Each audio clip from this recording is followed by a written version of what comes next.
Hey guys, Sally Tungmulla here. My husband Derek and I own Auto Rehab. We've owned our amazing shop for 7 years. And the reason why we got into the automotive industry is because my husband Derek actually has 15 plus years experience. And our biggest motivator for doing these videos and for having our shop is to make sure that we help people. So in a lot of our videos, you're gonna hear tips of what to look out for when you go into a shop to make sure you're not taken advantage of. This is information that we would give anyone that walks into our shop, friends, family, strangers, whoever. And so we're making sure it really hits online so that everyone is properly informed. So today, what you're gonna learn in this video particularly is Derek's gonna walk you through how to replace a battery correctly. And it might sound simple, it might sound super easy, but there's actually some things that people overlook. So Derek can actually help you make the job easier by walking you through the correct process of how to take it out and then how to replace it. So, car, you'll either have an incredibly slow crank or no crank, just clicking. And a lot of times that's when you realize you need a battery. In a vehicle, your battery serves one main purpose, and that main purpose is to start the engine. And you put your key in and start. That is a power supply to turn a starter to engage the engine to turn on.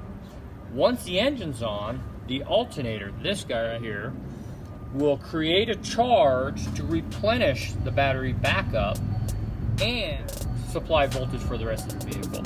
So first step on this particular vehicle, there's a brace that's in the way of the battery. So we would start off by removing this. Once this is out of the way, it gives you access to the battery terminals. Now oftentimes battery terminals, a lot of times people don't know what one to start with first. It is recommended that you always start by removing the negative terminal. The negative terminal connects to the entire chassis ground, which is any metal of the vehicle is connected to this negative terminal. By removing this first, when I put the wrench in place for the positive, if I happen to accidentally bump the body, I don't get shocked. So that's why pulling a battery out, remove the negative terminal first.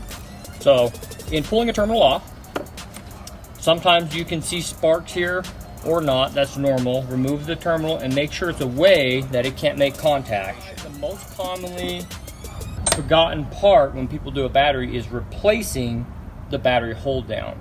On this particular Chevy, the hold down happens to be a little wedge that is down here. We're gonna remove it. Most batteries in most cars will have a strap or a bar across the top, and it has two different fasteners. These are very important to go back in however you got it out to get the battery out. This is the wedge that was holding the battery in place. Now that the battery is loose, we can move it to where it'll come out. We typically will use a battery tool that grabs it and pulls it out. This battery, as you can see, has created a little bit of acid on the top of it. As a battery gets older, these do get hot while they're being charged, and acid can boil out from these caps and create a little film on top of here. When battery terminals get bad, they can also create a white fuzzy, almost like a cancerous looking thing on the terminal. Now, once this battery's out, get it out of here. The next most important thing, and this is a common area that people forget, is the battery terminals. Underneath here, the part that contacts the battery is very vital that that is clean. These ones happen to be clean, but sometimes you will find some that have a white, almost powdery substance on them, a corrosion that builds up. We typically will use a battery terminal cleaner. This is it's just something that neutralizes acid, and you would spray it on here, and then depending on how bad that terminal looks, we'll typically use a battery cleaner, which is a metal brush, and clean all the contact surfaces of this battery. Not having a good connection with a brand new battery is oftentimes one of the most common reasons for many check engine lights, for many failures.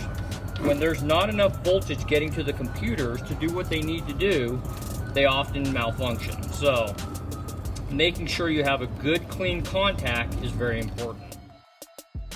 We do recommend that you have some kind of eye protection, that you have rubber gloves of some sort, because you are dealing with a battery acid.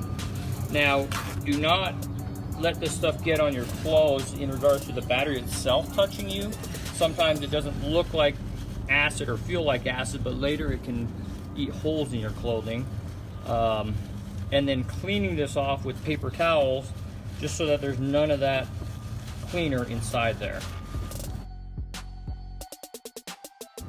The group size of the battery is that top number. It says 78. The one we removed also says 78. So this particular vehicle uses a group 78 battery.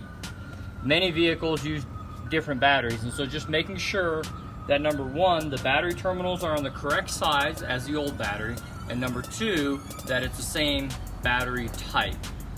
Batteries come in different sizes to fit different vehicles, but also they have different cranking amps, different amounts of reserve, how much power they can send out. Some vehicles require more cranking amps than others, and that's why that's important. Now that we have clean battery terminals, we confirm that we have the same size battery, that the terminal ends are on the same place as the old ones, meaning they'll line up to what's in the vehicle. We're ready to put our battery in.